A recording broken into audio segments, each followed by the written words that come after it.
Welcome to the Evelyn Y. Davis Studios at the National Press Foundation. Coming up, my two guests will offer help for journalists covering companies that do business outside our borders. What questions do you ask? Where can you find answers? Right after this.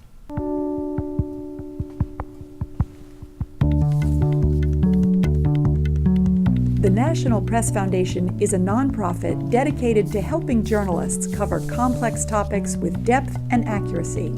Our mission includes journalists around the U.S. and around the world. I'm Linda Topping-Streitfeld, Director of Training and Content at the National Press Foundation. Joining me in the Evelyn Y. Davis Studios is Myron Brilliant. He's Executive Vice President and Head of International Affairs at the U.S. Chamber of Commerce. Welcome. Thank you. And Fred Monyak, Washington News Editor for the Associated Press, who oversees coverage of the global economy. Hello, Fred. Thank you. Hello. If you're watching live, we want to take your questions about international business coverage. You can type them into the chat window under the webinar screen, either log in or just sign in as a guest. I'll monitor the questions and we'll get to as many as we have time for. Fred Monyak, I want to start with you. I know you've got some websites that you're going to show us that you think will be useful for journalists who are covering these issues. So Fred, I'm handing it off. Thanks, Linda. One of the things I'd like to talk about is what strategies a reporter can employ to figure out what the environment is for investing, for expanding, for putting down roots when you're a company overseas, in individual countries in particular. So one of the obvious ways that we think about investing, expanding, or doing business overseas is obviously how fast is a particular country's economy growing? What is the rate at which their GDP is expanding?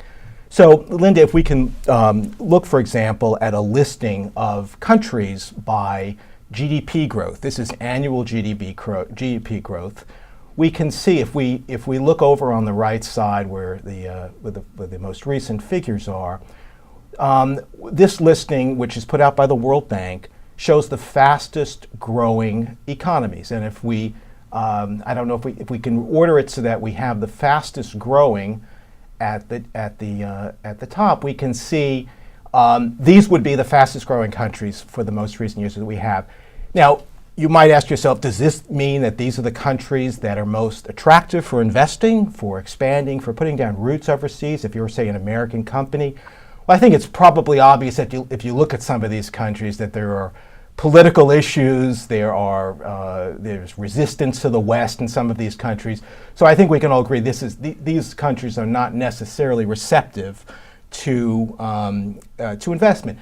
But just to clarify, when the World Bank says it is fast growing, does that mean its economy is growing in relation to its own prior years? So obviously a smaller economy is going to be perceived to be growing much faster because it's starting from a smaller base. Exactly. So that's exactly right. Okay. And that's one reason why you often see smaller countries with really outsized levels of GDP growth. Right.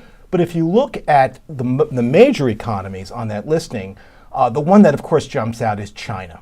It's about 15 down on the list. Now, China has been slowing of late, but among major economies in the world, and it is the second largest economy in the world, among major economies in the world, China is by far the fastest growing. It has slowed now to around 7%. It had been higher than that before. So you might ask yourself, well, China, 1.3 billion people, it's growing 7-something% a year. This is, it's got an enormous number of consumers, investors. This might be a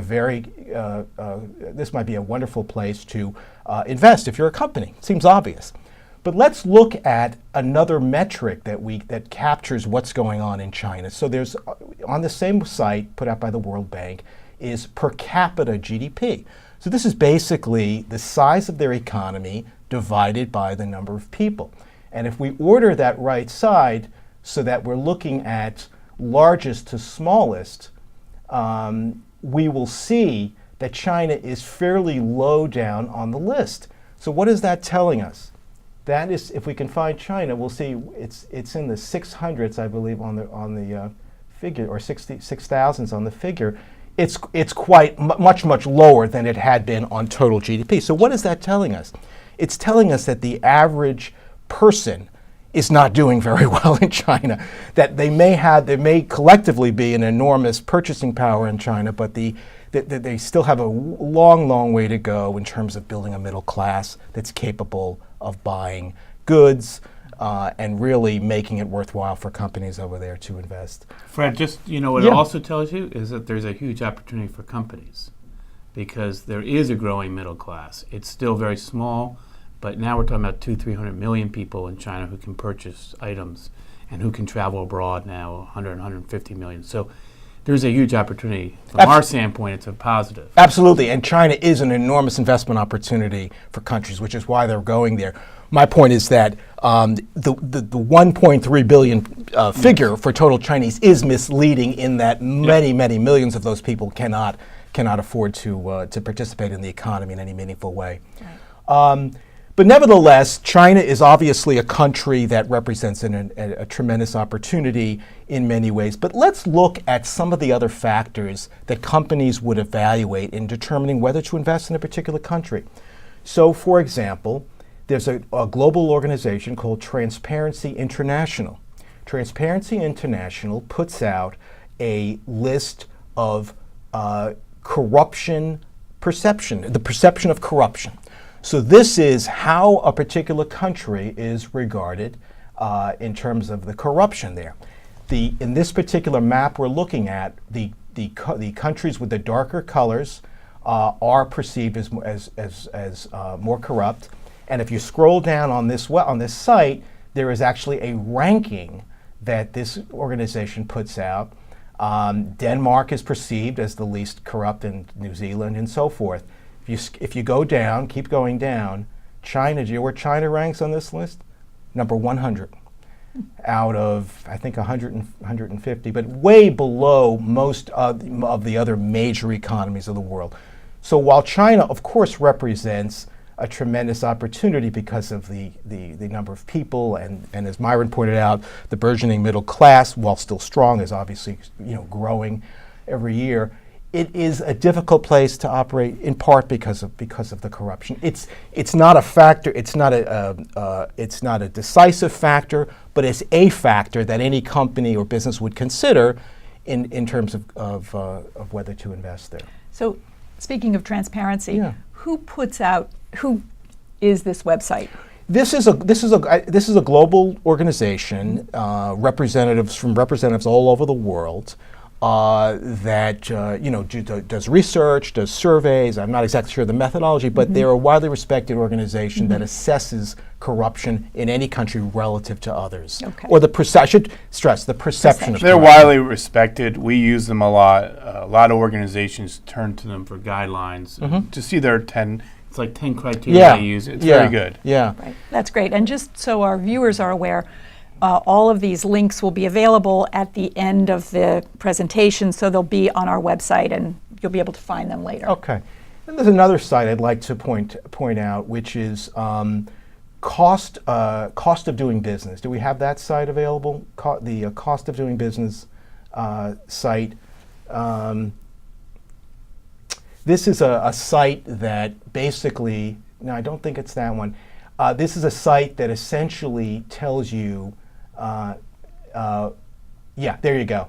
So basically, this is a site that tells you how do various countries do, or how are they perceived in terms of all the sort of little steps that have to be taken when companies invest and expand or put down roots overseas. For example, there's a column there that deals with construction permits. There's one that there's all of the things that involve the barriers and hurdles that a company would have to go through to get the right to build here, to partner with a company in that country. And again, I don't mean to pick on China, but let's go to China. On the left side, it's well down the list on almost all of these metrics in terms of getting the right or approval to have the proper permits, have the proper costs.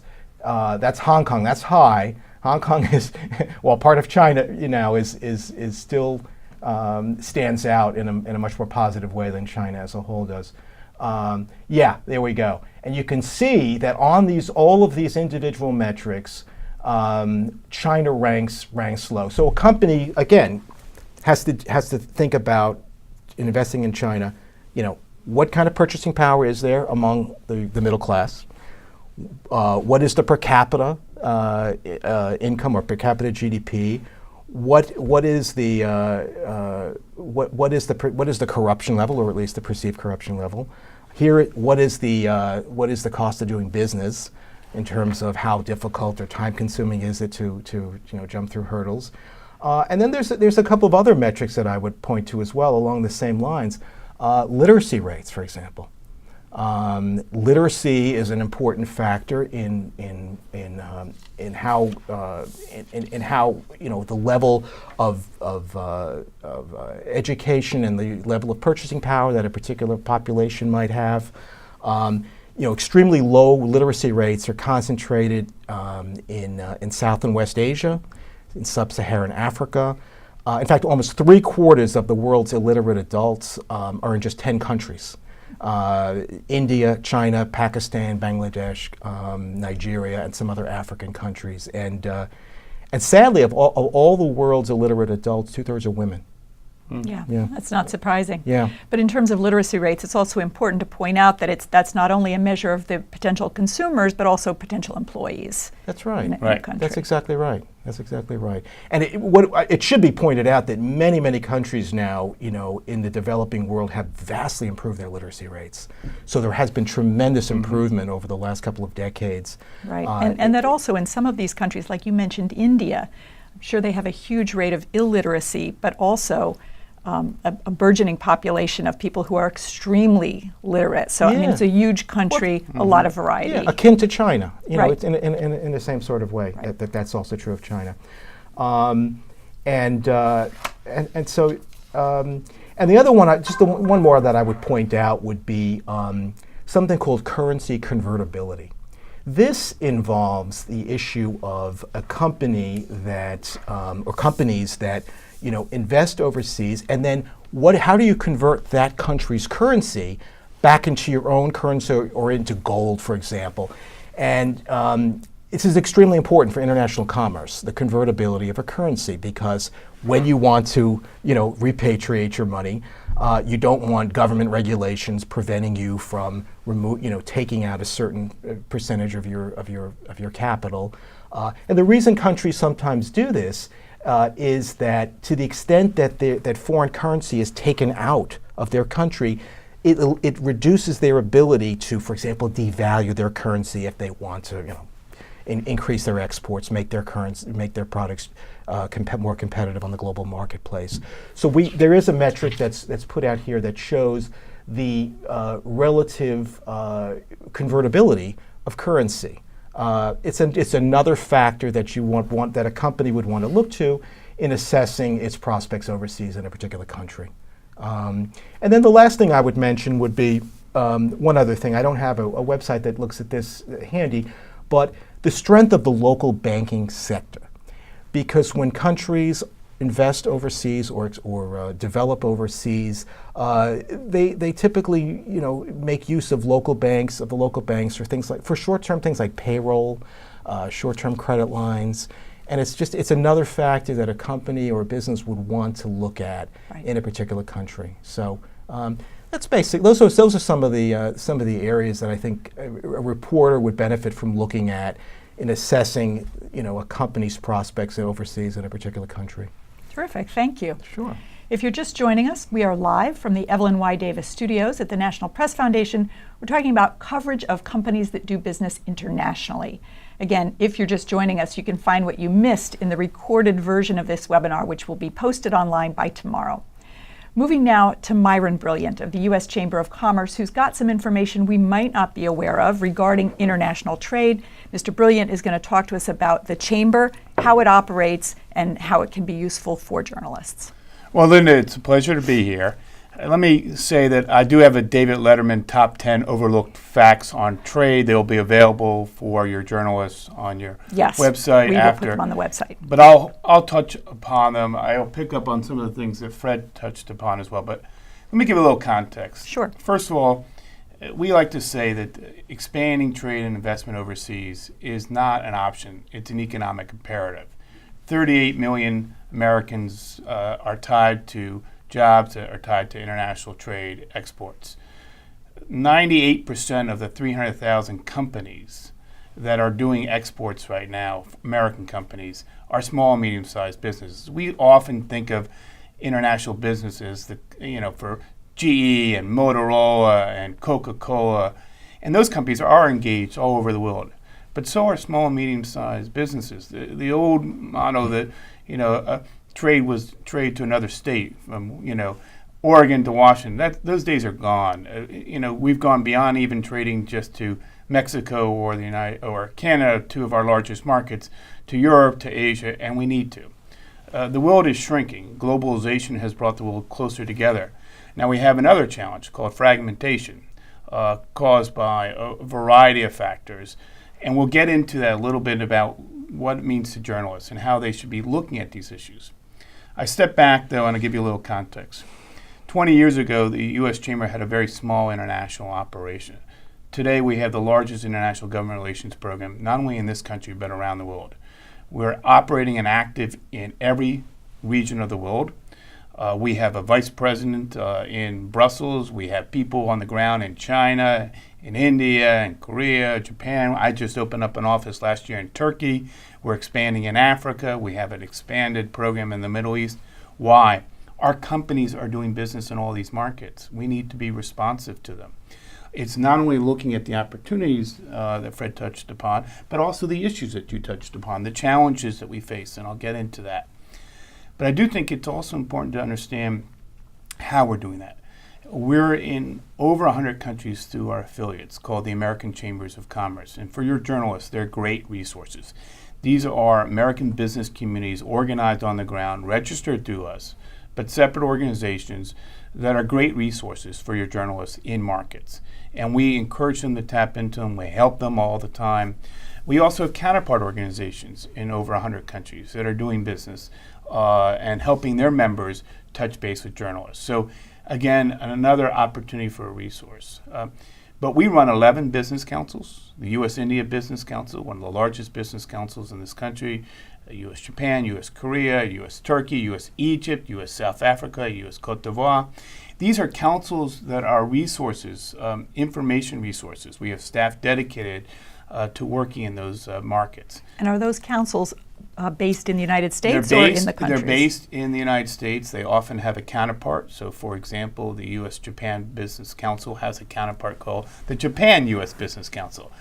But both organizations work together on big picture issues like the Trans-Pacific Partnership negotiations, but also on very specific issues like travel and tourism or on financial services, on issues, tax reform or things like that that are perhaps impediments to trade and investment between the two countries. They're great places for journalists to go to get help and get resources to touch base with companies. So there are lots of these vehicles. We also have a number of high-level dialogues that go beyond these councils with China, with Mexico, with other countries.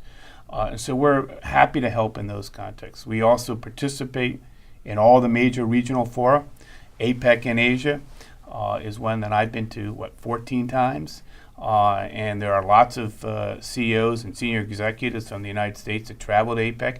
But it's a regional forum that brings together 21 economies, but also brings together the business leaders from the region. We just had one complete in the Summit Americas in Panama. Again, a great forum for people who are journalists who are trying to get a sense of what's going on in the region. What are the trend lines?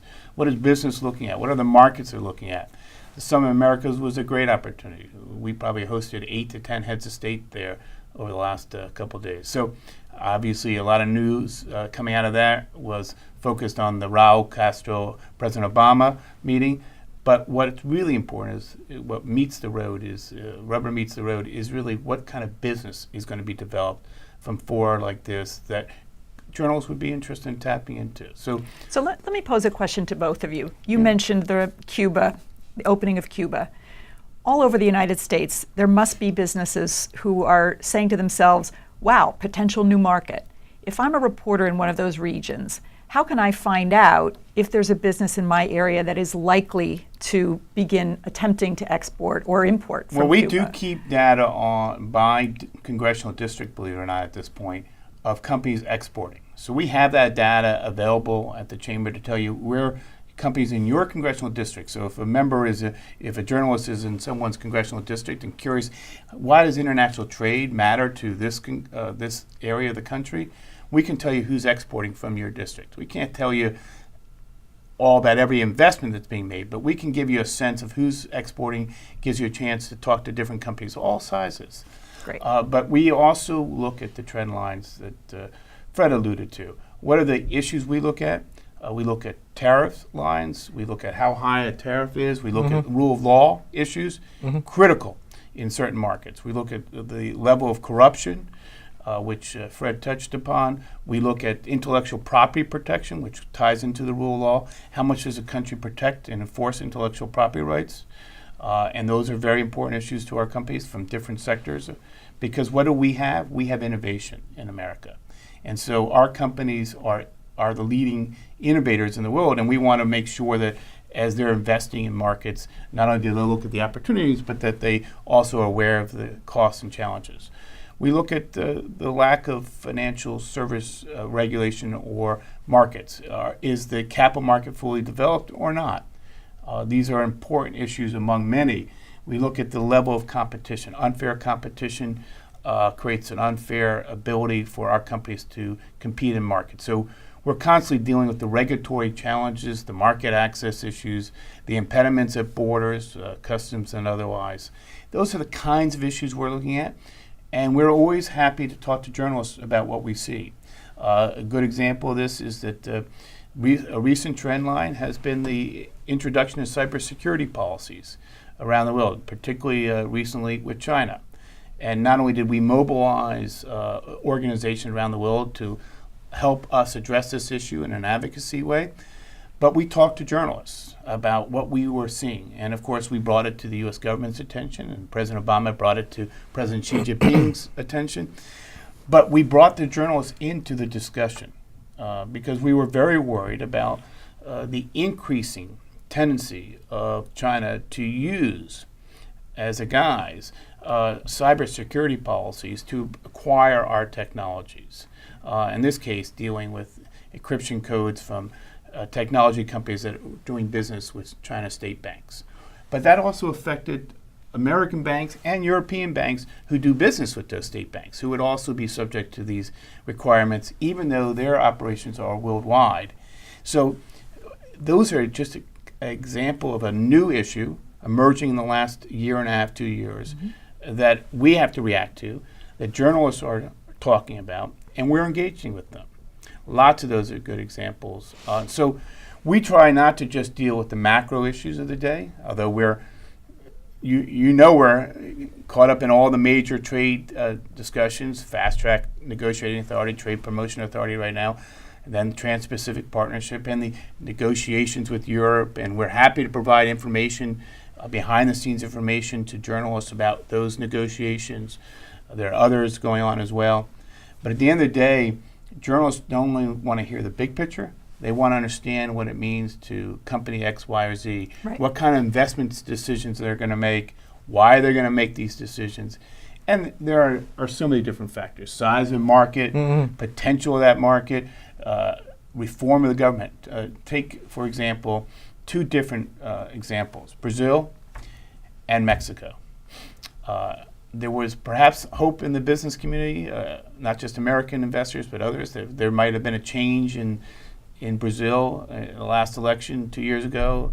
President Dilma Rousseff won re-election, and the environment hasn't really picked up for business. That's one example. Another example is Mexico. When Peña Nieto became president of the country, there was a sense of optimism. So companies were beginning to probe the new opportunities that might exist. One area was energy, the fact that the president was committed to energy reform. So what does that mean for companies that have sniffed around the market but are suddenly looking to make major plays in the market? So those are good examples of how we look at not only the market size, but the politics. India is another good example. Prime Minister Modi's ascendancy meant that the business community in the United States and Europe and elsewhere was suddenly saying, wait a second, now India, that has had sluggish growth, decent sized growth, but not nearly as large as China, maybe India will now move ahead with reform. Maybe it will deal with the bureaucracy, the red tape that has been impediments. Maybe it will do better in protecting intellectual property rights. Maybe this Prime Minister is really committed to ensuring foreign direct investment. Certainly his trip here to Washington was indicative of a man wanting to change the culture in his own country. Now the proof is in the pudding, but the fact is we're able to get ahead of those trend lines and help journalists see what we see as opportunities. We're not going to be oblivious to the challenges, and we're happy to talk to journalists about those challenges. Sometimes we do that on record. Sometimes we do that off the record. All of my staff, when they travel around the world, and we take 30 missions a year around the world, are happy to a country to sit down with journalists. When they come back, they sit down with journalists. They're happy to talk to the companies about sitting with journalists. Because at the end of the day, we learn something from the journalists, and they learn something from us. So it should be a win-win proposition. So those are some of the examples I would cite. So often journalists are coming at this not specifically looking at companies, at countries or regions, but looking at particular industries. Yeah. You know, if I cover industry X, Y, Z. Yeah. You mentioned Latin America, and which to my mind represents for American companies, individual companies, a tremendous opportunity now. The opening with Cuba has created, I think, an environment of openness to the United States that maybe didn't exist to quite an extent beforehand. In addition, what you're seeing also, I think, is because of China's slowing economy, you're seeing somewhat less demand for Latin America's commodities in China. So, and of course, there's travel to Cuba. So there are opportunities now for American companies to step into Latin America, whether it's Cuba or elsewhere, for a variety of reasons. I would encourage reporters to pursue that angle, to look at companies, any companies they cover that have a global footprint, and find out whether Latin America is on their radar screen, and if so, to what extent is it? This, I think, could be a major growth area for U.S. companies. If I could comment on that, I agree with Fred to a certain extent. I think there are three different parts of the Americas. There is the Pacific Rim countries like Chile and Colombia and Mexico that have free trade policies, that have open door policies. Then there's what I call the countries in question that are huge potential markets, like Brazil, which still are not quite where we would like to see them. They're big, important markets for U.S. companies, but they haven't moved far enough on their reform agenda. Right. And then there are countries in the Americas, frankly, that are stuck. And are, frankly, moving in the wrong direction. Ecuador, Venezuela, and countries like that. So I do think that the Americas are often overlooked, and I do think we have to pay attention. But I would not also suggest that we don't steer away from China. And India and Brazil are always viewed, and Russia and to a lesser extent today, as viewed as the big bricks. What I'm interested in is helping journalists understand the middle bricks, meaning the next tier of countries like Turkey, South Africa, Ghana, potentially Kenya, countries like this that aren't often looked at because they're not as big a market, but they're big, and they're still growing. I mean, Africa is home of like 15 of the fastest growing markets in the world. And people overlook Africa, but we can't afford to do that anymore. Americans have to be looking, and that's why we're doubling down on Africa. And one of our stories to journalists is we're actually encouraging companies to take a look at Africa because there are 1 billion people that live in Africa, okay? Maybe a little bit more now. And there is a huge opportunity for growth in those markets. Now, there isn't the rule of law we like. There are still issues with customs, getting goods across borders. But guess what? China has moved in. Yep. India has moved in. Yep. Europe has moved in. Yep. And the United States has been relatively flat and an old model of investing. And so we have got to look at those kinds of places as well as looking at Latin America and Asia, more traditional growth markets. So the world is changing on us. And I think one of the things that journalists have to do is stay on top of that. Well, okay, so again, going as a journalist, I'm typically not going to be covering a region of the world as a U.S. journalist, but I might be covering a particular industry. What is a quick way for me to find out in my particular industry what are new potential markets? Where might that industry be going? How do I get ahead of that? What we do, of course, is work with industry. So we're working with specific industries in specific countries. All of our councils have task forces focused on individual industries. So as I started earlier, whether it's dealing with technology issues or whether it's dealing with financial services, whether it's dealing with healthcare, there is a range of industries that we'll follow closely. We're not alone. There are other business groups. The American Chambers all have these task forces too. So for journalists to tap into that is a way for them to understand, how does this particular industry see this country at this moment? What are the real obstacles and what are the real opportunities? And that's one source. Now, is there a quick way for them to get that information from the chamber, or is it a question of calling and working our way through to find the person who knows? There's a couple things. I mean, a lot of the American chambers, the stronger American chambers, so they're not all the same. They're over 100 countries, and some chambers are very strong. We'll put out doing business surveys annually, and they'll look at they'll have the big picture issues, but they'll also look at individual industries. And that's a good way to really stay on top of trends. You talked about Transparency International. Yeah, exactly. These are very thick binders or publications dealing with how we see individual industries. And so in China, and the American Chamber in Beijing, called American Chamber in China actually, we'll put out an excellent doing business in China. And it will allow you to look at workforce issues, it will allow you to look at technology issues, or financial services. We'll do that as well, but in a more select way. We'll tend to look at the big challenges, and we put out a paper on anti-monopoly law in China. We put out a paper recently on indigenous innovation. So we'll do that as well. And if we don't have those resources, we'll help point journalists into the right area. Yeah, and I would just add that it's important for journalists to avoid the temptation to paint with too broad a brush. Myron made a good point about Latin America. Within Latin America, there are probably very, very attractive investment opportunities, expansion opportunities. There are countries that are at the opposite spectrum and are closed or just not growing. Same with Asia. Obviously Asia has some of the fastest growing economies, in addition to China, but then there's Japan, which has been stuck in a dormant state for two decades plus now. Same with Africa. There are countries that are wonderful opportunities, I think, for companies, and others that are clearly not open to American investment. So, it's easy to say, well, Latin America, Asia, Africa are good opportunities for the companies I cover, but it's important to really get down into the details and figure out, which countries are growing fast and are receptive in terms of cost of doing business, in terms of corruption, literacy, some of the things that Myron and I have talked about. Right. So I don't know that there's a secret answer to find out where exactly are attractive opportunities. I think you have to do your homework and just do your research. It's a relationship. I mean, journalists know this. It's about building relationships and building a network. One thing we do from time to time is we'll take journalists with us on trips, or we'll invite them behind the scenes. That's very helpful to them. So if we take them on one of our trade missions and they're with 10 or 15, 20 companies, right? We took the largest mission ever to Egypt last year, 150 corporate representatives.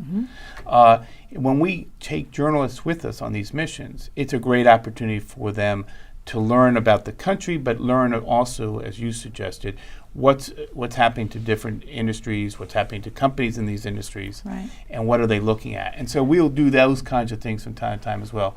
Fred, have you ever been on on a trip like that? And would AP allow that? Is there? I have not, and we'd have to look at the details to Right. see whether it met our standards. You know, we try to keep. Standards have changed in the industry. It used to be actually a lot easier to Yeah, do. yeah. I mean, we would have to look at issues of who's paying for what, and you know, how much are we how much are we taking part in any of the you know, the work that they're doing. We would obviously need to keep a healthy distance as journalists from that, but we wouldn't necessarily rule it out either.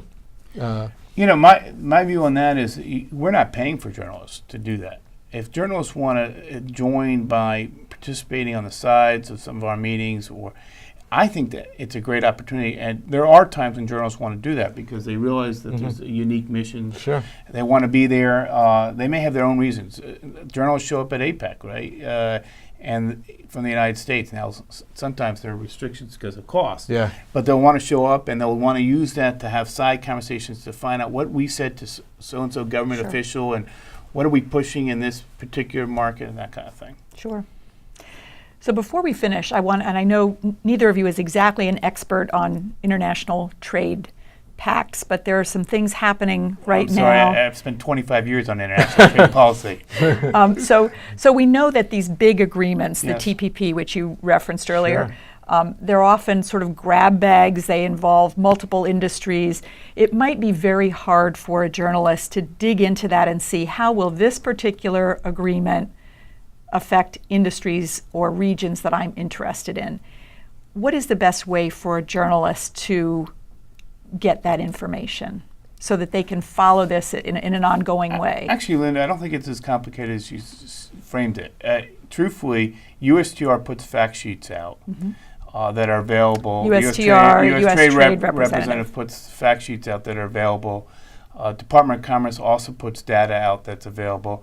And then the industry-specific associations put out industry-specific data that's available, and the U.S. Chamber puts data out. I actually think it's relatively easy to get information about how these tariff cuts are going to impact such and such an industry. You won't get it down to the company, but you'll get it down to industry pretty easily. Don't get me wrong, industry always wants more, but that data is available. And throughout the process, we talk to journalists all the time about trade pacts. All the time. We talk to them about what we're trying to negotiate. We bring them into the conversation. We talk to them about what's going on in the negotiations. For example, on Trans-Pacific Partnership, we'll talk about the outstanding issues around agriculture, with Japan particularly, or we'll talk about the SOE, state-owned enterprise reform, that's a package that needs to be developed, or biologics, whether it's going to be a 12-year or a 10-year or a 5-year guarantee for the pharma industry as part of the TPP package.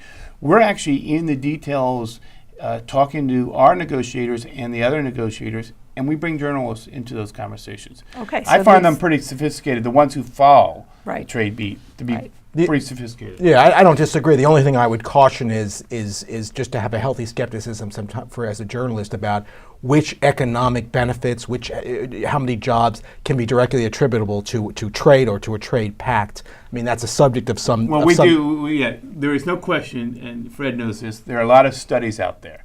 And everyone will put out Sure, studies. sure. We use various institutions. We use IIE, the International Institute for Economics, a lot in our analysis, but we use CSIS, we use Brookings, we use different, and there are a lot of studies. I think job study reports have different views. Yes. Journals have different views about Yes. it. But what I'm talking about is, was there a tariff cut made? Was there a package on service liberalization? What was the terms on biologics that the pharma industry wanted? Did they get it? That's in the letter of the agreement that will be reported out when the Chinese and the United States meet once or twice a year through a strategic economic dialogue. That data, whatever agreement is reached, it's usually laid out in a sheet very clearly. We may not like it all, but it's laid out. Right. Good to know. Anything else to add? No, I just think that I would just add that this is an enormously rich topic for journalists. It's a complicated one, it's a difficult one, but it's of tremendous importance because the globalization of the economy has never been as big as it is now. And I just think it behooves any financial journalist who deals with the global economy to try to understand these issues at the macro level as well as at the granular level. Yeah. Yeah. Good advice. Any final words? I just think that journalists should see the world is shrinking, and therefore that means the importance of international trade and investment is grown, and there's an opportunity for journalists to get engaged if they're not currently, and we welcome them to participate, and we welcome them to call us if they have questions, and we want to be helpful. Well, it sounds like you two agree on that. It's a shrinking world. Journalists need to understand it better. So on that note, I want to thank all of you very much. Thank my two guests, Myron Brilliant, Fred Monyak, and thank you for joining us in the Evelyn Y. Davis studios at the National Press Foundation, where we are making good journalists better.